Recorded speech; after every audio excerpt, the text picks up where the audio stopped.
நீங்க வந்து அடிச்சீங்க, அவங்க சிந்தூர் அடிச்சீங்க, பாகிஸ்தானை நாங்க டெரரிஸ்ட் மட்டும் கொலை பண்ணிட்டோம். நாங்க இப்ப இனிமே எதுவும் பண்ண மாட்டோம். தீவிரவாதிகள் அனுப்பக்கூடாது. நீ அடிச்சா நாங்க அடிப்போம். தீவிரவாதிகள் வந்தா அடிப்போம். தீவிரவாதிகள் இனிமே ஆனா இங்க அவர் சொல்ற மாதிரி அவங்க நிறுத்தினா நாங்க நிறுத்துறோம் அப்படின்னு சொல்றது வந்து நம்ம ஒன்றும் ஆரம்பிக்கவே இல்லையே. நம்ம எங்க ஆரம்பிச்சோம்? நீங்க தீவிரவாதிகள் அனுப்பிச்சிங்க, அவங்களுக்கு கொலை பண்ணோம், அவ்வளவுதான். தீவிரவாதிகளை நாங்க அடியோட ஒழிக்கணும்ன்றது தான் எங்களோட இன்டென்ஷன்.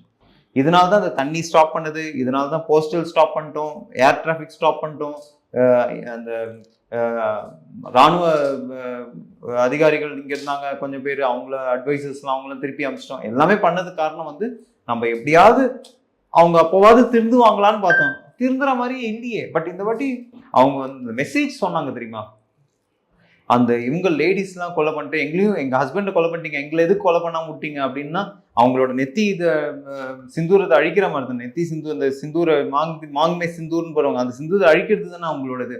அது அழிச்சதுனால தானே இப்போ ஆப்ரேஷன் சிந்தூர்னு பேச்சு லேடிஸே வச்சு தானே பண்றாங்க.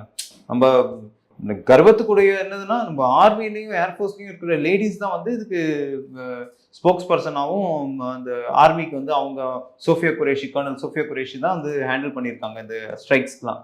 ஸோ இது கோஆர்டினேட்டட் ஸ்ட்ரைக்ஸ். கரெக்டாக துல்லியமாக எங்கே யாரை அடிக்கணுமோ அவங்கள மட்டும்தான் அடிச்சிருக்கோமே, அவங்களோட டிஃபென்ஸ் அசெட்டோ சிவிலியன்ஸ் இதுவோ எதுவுமே நாங்கள் பண்ணல.